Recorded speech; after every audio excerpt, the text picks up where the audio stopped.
He's the longest-serving lawmaker in Congress, Michigan Congressman John Conyers.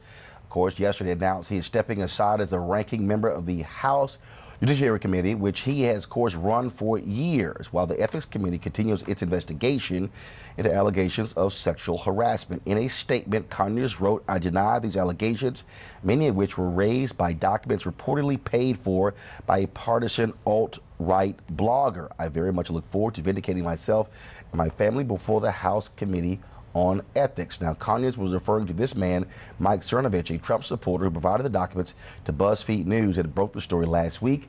They reported that Conyers settled a wrongful dismissal complaint in 2015 with a former employee who alleged she was fired for refusing his sexual advances. Now, BuzzFeed says they independently confirmed the documents, and since they report, another woman has come forward with allegations that Conyers harassed and verbally abused her while she worked for him in the 1990s. Now, yesterday, Minority Leader Nancy Pelosi called Conyers an icon on Meet the Press who deserved due process.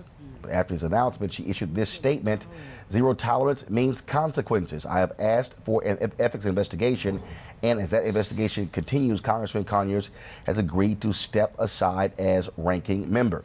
Any credible accusation must be reviewed by the Ethics Committee expeditiously. No matter how great an individual's legacy, it is not a license for harassment." And again, I talked about that comment that she made on Meet the Press. Here is her yesterday with Chuck Todd. We are strengthened by due process. Just because someone is accused, and was it one accusation? Is it two? I think there has to be. John Conyers is an icon in our country.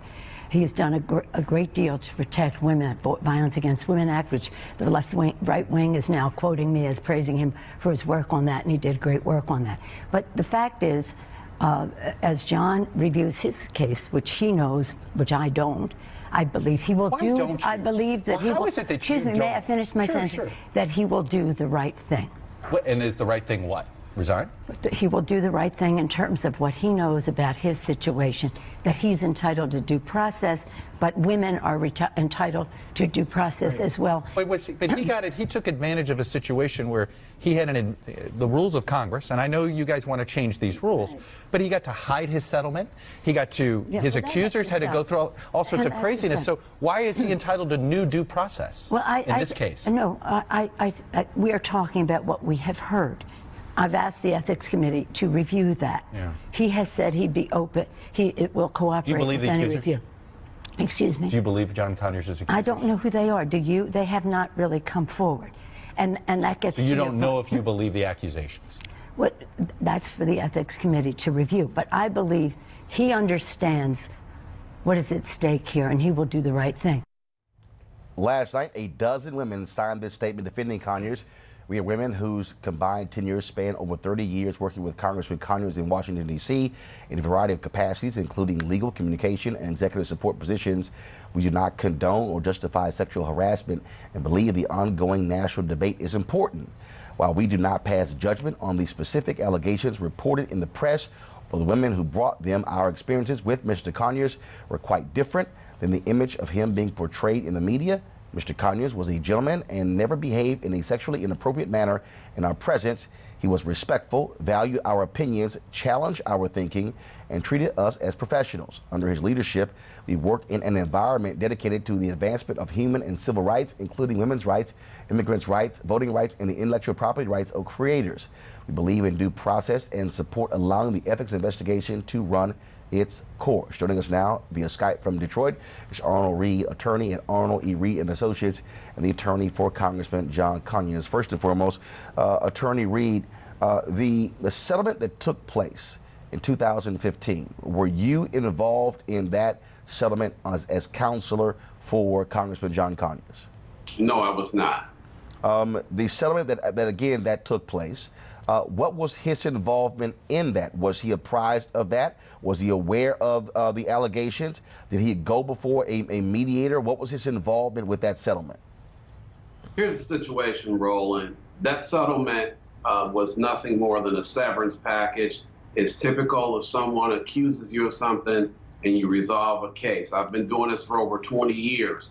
It comes with a clause where each party has a non-disparagement clause. Some people interpret that as a confidentiality. So when you hear on the media, oh, it's secret and it's swept under the rug, it wasn't true.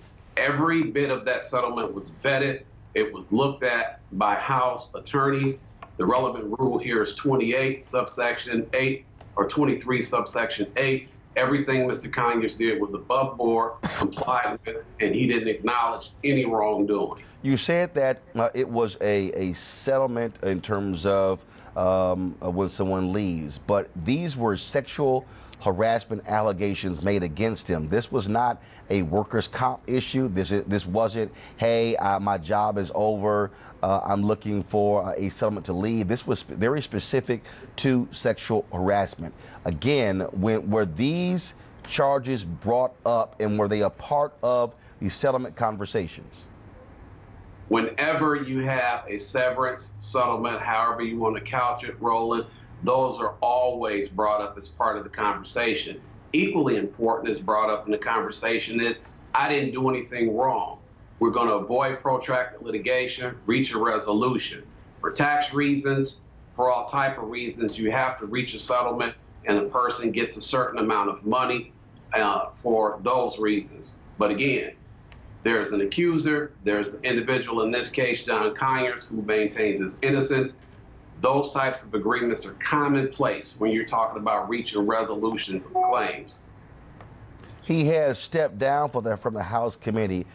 Both mainstream daily papers are calling for him to resign from Congress. Is he giving that any consideration?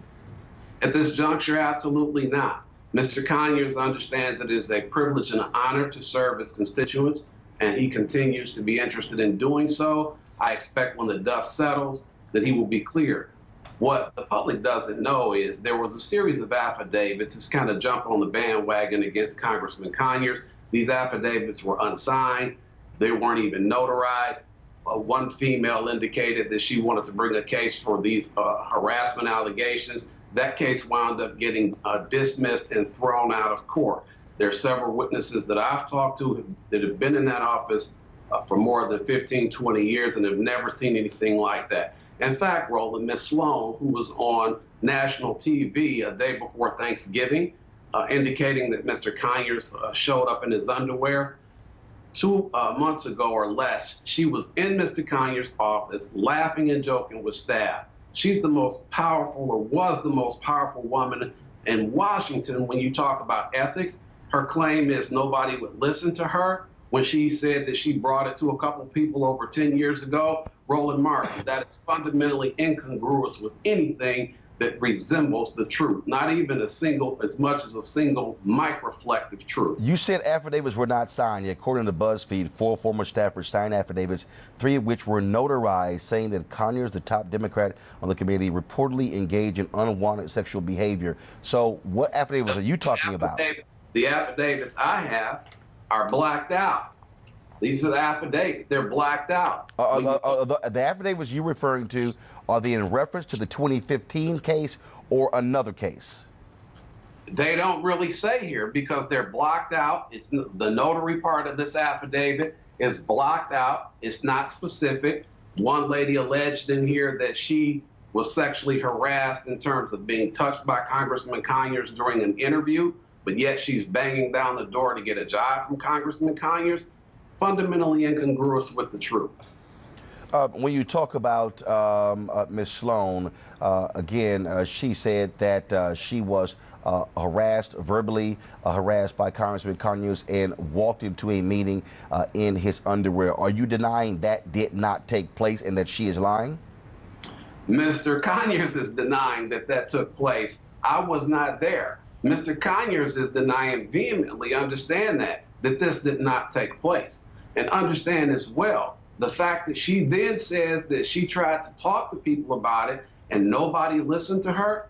Roland, she was involved in the ousting of 2 previous representatives. She was the engineer behind that. So for her to say that no one would listen to her, again, doesn't contain as much as a single microfleck of logic or truth. You're the most powerful person in Washington. You've been on all these ethics committees. You're being, she doesn't say sexually harassed, she's being verbally harassed. Nobody listens to you, and you're there a couple months ago laughing and joking with staff. So no, I wasn't there, but that does not ring true at all. Arnold Reed, attorney for Congressman John Conyers. We appreciate it. Thanks a lot. Thank you, Roland. Let's go to my panel. Eugene Craig, the third Republican strategist and CEO of Eugene Craig Organization, Lauren Victoria Burke, political analyst and writer for NNPA Newswire, Malik Boyd, host of Heart of the City Radio. First and foremost, Lauren, it's interesting here. Congressional Black Caucus, some very muted in terms of muted. How about Joe Scarborough said more than the Black Caucus? This morning, Joe Scarborough stood up for John Conyers more than the Black Caucus. The Black Caucus didn't even bother in their statement before this happened, before he stepped down, to talk about any due process, to talk about waiting for the facts to come in, to talk about hearing John Conyers' side of it. And if you can't stand up for somebody who hired Rosa Parks and fought for apartheid and fought for reparations and fought for health care, who are you going to stand up for? There are 6 Black members of Congress, including John Conyers, on House Judiciary. And you're going to tell me that they just went silent when he steps down? And I don't want to hear about his age, because when I was an intern on Capitol Hill, I watched Strom Thurmond get rolled around here in a wheelchair at 100 years old. Nobody says anything. So I'm sorry, he's old enough to realize that when a mandatory minimum bill comes in, he votes against it. So he's paying attention enough for that. But right now, as we sit here, the caucus hasn't said anything. So that's going to be very interesting to find out this week. Malik, obviously you've heard members who've called for Roy Moore to step down. Now you have a Democrat who's been accused of sexual harassment, an African-American founder of the Congressional Black Caucus. Some say that's why Nancy Pelosi was walking on eggshells on Meet the Press. Yeah, so that was the best non-answer that you could possibly give. But I think there are some gems in that. So she did talk about making sure that there would be a state or a presence of zero tolerance in the Congress.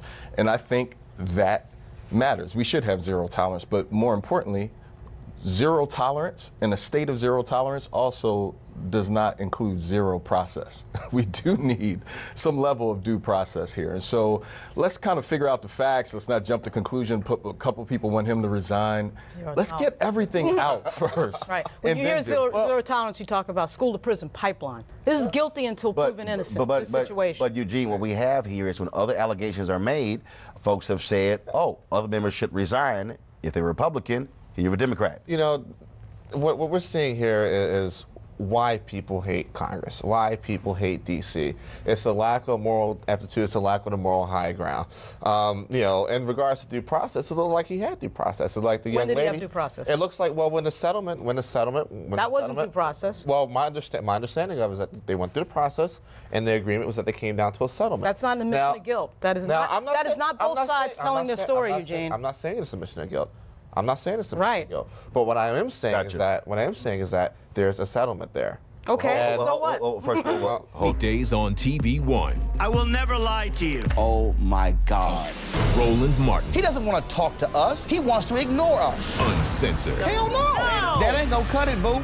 Unapologetic. No, that is fundamentally false. You are wrong. Unfiltered. He wants an America where we all look alike. He ain't talking about black people. Unrelenting. You better go work out, because you got a fight on your hands. NewsOne Now with Roland Martin. Weekdays at 7 a.m. on TV One.